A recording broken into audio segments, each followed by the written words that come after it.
Hi viewers, welcome to our channel. మరి వాళ్ళ morning Tamil actor and politician Vijayakanth గారు మరణించడం జరిగింది. సో మరి ఆయన వ్యక్తిగత జీవితం ఎలా ఉండేది, సినీ జీవితం అండ్ రాజకీయ జీవితం, వీటన్నిటిపైన డిస్కస్ చేయడానికి వాళ్ళతో సన్నిహితంగా ఉన్న డైరెక్టర్ లక్ష్మణ్ మురారి గారు ఒకసారి ఉన్నారు మనతో పాటు. ఆయనతో గురించి మరిన్ని విషయాలు ఆయన మాటలు తెలుసుకుందాం. సార్ నమస్కారం. సార్ నమస్తే. సార్ విజయకాంత్ గారి గురించి మీ మాటలు. యాక్చువల్గా మీరు సన్నిహితంగా ఉందన్నారు, అంటే నాకు అంత సన్నిహితం ఏం లేదు. కాకపోతే తనతో ఒక మంచి ఇది ఉండేది, జర్నీ ఉండేది. 1979లో అనుకుంటా విజయకాంత్ గారు సినిమా ఇండస్ట్రీకి రావడం. అప్పటి నుంచి ఆల్మోస్ట్ 2018-19 వరకు కూడా తన సినిమాలు అప్రతిహతంగా చేసుకుంటూ వెళ్ళిపోయాడు. తనకు బ్రాండ్, ఫైర్ బ్రాండ్, కమిట్మెంట్ ఉన్న ఆర్టిస్టు.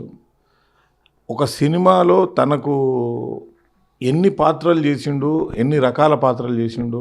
ఒక మనకు బాగా మంచిగా ఇష్టమైన సినిమా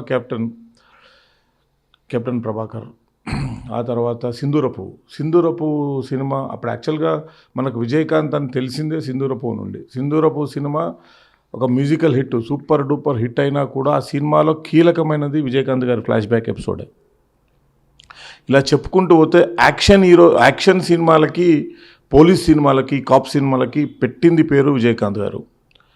అంటే ఎస్పెషల్లీ 70s 80sలో పుట్టిన వాళ్ళు, అంటే 90sలో టీనేజ్ ఉండి జాబ్స్ వెళ్దాం అనుకున్న వాళ్ళకి, అఫ్కోర్స్ నా ప్రత్యేకంగా చెప్తున్నాం, పోలీస్ చేయాలి అనే ఇన్స్పిరేషన్ ఇచ్చిన యాక్టర్ విజయకాంత్. చాలామందికి మనమందరం వై నాట్ వి పోలీస్ అనేంత కిక్కిచ్చిండు విజయకాంత్ గారి సినిమాలు.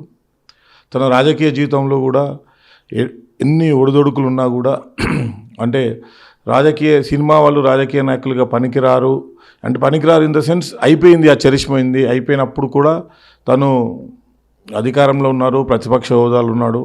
తనకంటూ ఒక కమిట్మెంట్ ఉండడం కాబట్టే ఇన్ని సాధ్యమైంది. ఒకరోజు సడన్గా నేను ఏంటంటే తిరుపతికి వెళ్ళాను. తిరుపతికి నాకు దర్శనం చేసి ఇచ్చే వాళ్ళు ఏం చెప్పారంటే, వేరే వాళ్ళు విఐపి వెళ్తున్నారు, దాంట్లో ఒక 2 టికెట్లు ఖాళీ ఉన్నాయి, మీరు వెళ్ళొచ్చు, అదే టీంలో మిమ్మల్ని వేసేస్తున్నాను అన్నారు. నేను లక్కీగా ఇక దర్శనం ఏదైనా పర్లేదు, పోవడమే ముఖ్యం అనుకుంటాను. ఆ అదృష్టవంతుడు ఎవరు అంటే నేనే. ఆ లక్కీ గెస్ట్ ఎవరు అంటే విజయకాంత్ గారు అంతకు ముందు 2-3 రోజుల ముందు పార్టీ అనౌన్స్ చేసి సతీ సమేతంగా ఫ్యామిలీతో మొట్టమొదటిసారి తిరుపతికి వచ్చిన ఆ దర్శనం గ్యాంగ్లో వాళ్ళ దాంట్లో ఒక ఎక్స్ట్రా పర్సన్గా నేను వెళ్ళాను.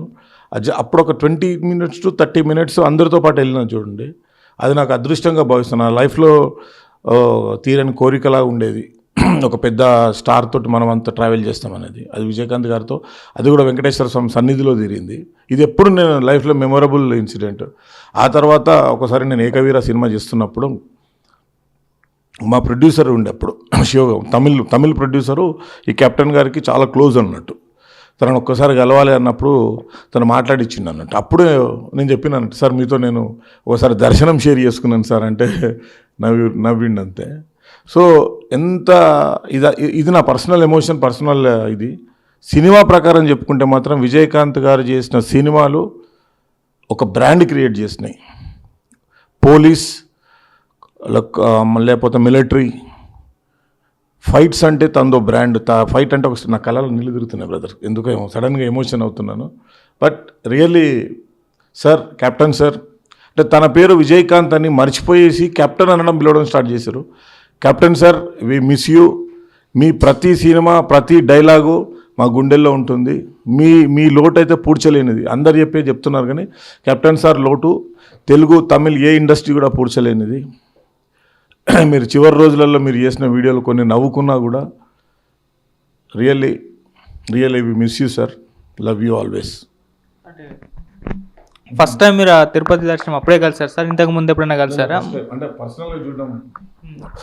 పర్సనల్గా చూడడం అంటే తన సినిమాలు ఆయన ఎన్నో సినిమాలు మనం సినిమాలు చూసిన తర్వాత కూడా అంటే సడన్గా మనం ఊహించని ఇది కదా. మనకు దర్శనం చేయించేవాళ్ళు తిరుపతిలో, అప్పుడు దర్శనం చేయించడం అంటేనే ఏదో ఉంటుంది.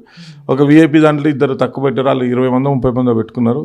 ఆ గ్రూప్లో మిమ్మల్ని వేసేస్తున్నా అంటే అది సర్ప్రైజ్ కదా. నా లైఫ్ తిరుపతి దర్శనం ఎంత సర్ప్రైజో, విజయకాంత్ గారితో వెళ్ళడం అంతకంటే పెద్ద సర్ప్రైజ్. మళ్ళీ ఆ తర్వాత ఎప్పుడైనా కలిసారా? ఎలా ఉండేవారు మీతో? అంటే నేను అంటే కలవలేదు ఒక్కసారి మా ఏకవీర సినిమా చేస్తున్నప్పుడు లొకేషన్కి వెళ్ళి మాట్లాడింది, కానీ ఇంకా పర్సనల్కి వెళ్ళి కలవలేదు. అంటే డ్రీమ్ ఉండేది విజయకాంత్ గారు లాంటి సినిమాతో ఒక వర్క్ చేయాలని చెప్పేసి. సో నా డ్రీమ్ ఇట్లా తీరింది అనుకుంటా. But really a powerful person with humble and good human being. Me favourite film ఏంటి సార్? అంటే ఆయన సినిమాల్లో సింధూర పువ్వు, captain Prabhakar is always favourite సినిమాలు అన్నట్టు. అంటే ఊహించమన్నట్టు ఆ సినిమాలో ఇదొకటి జరుగుతున్నది అని చెప్పేసి. ఇంకోటి భరత్ ఐపీఎస్, ఇట్లా అన్నీ మనం ఎక్కువ డబ్బింగ్ సినిమాలే చూస్తాం కాబట్టి.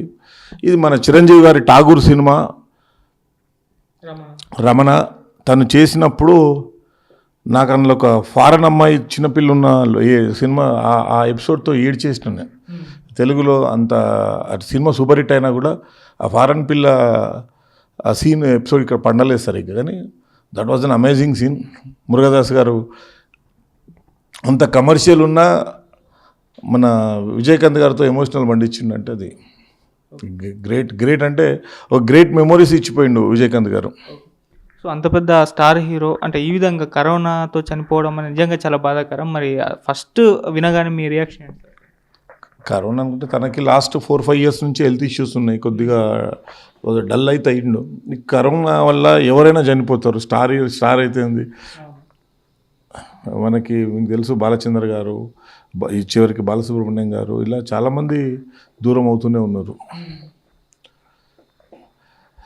ఒక కరోనా మహమ్మారి ఒక వ్యక్తిని దూరం చేసింది మనందరికీ. అంటే కరోనా మీద అసహ్యం వేస్తుంది. కానీ ఏదేమైనా సరే హెల్త్ బాగాలేకుండా వెళ్ళిపోవడం అనేది, ఆయన 56లో 57 అంటే స్వాతంత్రం వచ్చిన 10 ఏళ్ళకే పుట్టిన స్వాతంత్ర ఛాయలలో పుట్టిన హీరో అతను. సార్ ఇంతకుముందు అంటే ఆయన హాస్పిటల్లో ఉండి హెల్త్ ఇష్యూస్తో బాధపడుతున్నప్పుడే చాలామంది ఆయన చనిపోయారని చెప్పేసి ప్రచారం కూడా చేశారు. మళ్ళీ స్వయంగా ఆయన ఫోటో పెట్టి నేను ఇంకా ఉన్నాను అని చెప్పేసి చెప్పిన జరుగుతుంది. అంటే జనరల్గా ఇలాంటివి యూట్యూబ్ ఛానల్స్ అంటే ఈజీ వితౌట్ ఎనీ అంటే ఒక కన్ఫర్మేషన్ లేకుండా, అథెంటికేషన్ లేకుండా చేసే న్యూస్ వైరల్స్ అవుతుంటాయి. అవి యూట్యూబ్ ఛానళ్ళను లేకపోతే ఫేస్బుక్లలోనో దీంట్లో. ఈవెన్ మన దగ్గర కూడా చాలామందిని చంపేశారు. వేణుమాధవ్ 3 ఏళ్ల క్రితమే చనిపోయాడు. ఆయన అసలు చనిపోయేదానికన్నా ముందు 3 ఏళ్ల క్రితం వేణుమాధవ్ గారు చనిపోయారు. ఇలా జరుగుతూనే ఉంటుంది. ఎందుకంటే ఆ న్యూస్ని ఏదో తొందరగా ఇద్దాము అనే ఆలోచనలో చేసే ప్రయత్నం. కైకాల సత్యనారాయణ గారిని అట్లా చేస్తారు. ఇట్లా కొంతమందిని కొంచెం తొందరపడతారు అంతే. అది ఒక్కోసారి నిజమవుతానేమో మేమే న్యూస్ ముందు ఇచ్చినాం అనుకుంటారు, లేదంటేనేమో మాకు న్యూస్ కరెక్ట్ రాలేదంటారు. ఇది హాస్యాస్పదం. అలాంటి న్యూస్ను కూడా అథెంటికేషన్ లేని న్యూస్ని వేసిన ఛానళ్ళను బ్యాన్ చేయాలి ఫస్ట్. సో ఫైనల్గా ఆయన గురించి ఒక మాటలో చెప్పాలంటే ఏం చెప్తారు? ఒక కమిట్మెంట్ ఉన్న hero, more than hero is a good leader. ఆయనకు ఒక క్యాప్టెన్ అని ఎందుకు వచ్చిందో అందరూ అర్థం చేసుకోవచ్చు. ఎంతోమందికి రాని క్యాప్టెన్ అని బిరుదు రాదు. ఆయన సినిమానే ఇంటి పేరు అయిపోయింది. సో లీడర్కు అంటేనే మన క్యాప్టెన్. ఆయన రియల్ లైఫ్లో కూడా క్యాప్టెనే, రియల్ లైఫ్లో కూడా captain. Is a perfect captain. Thank you.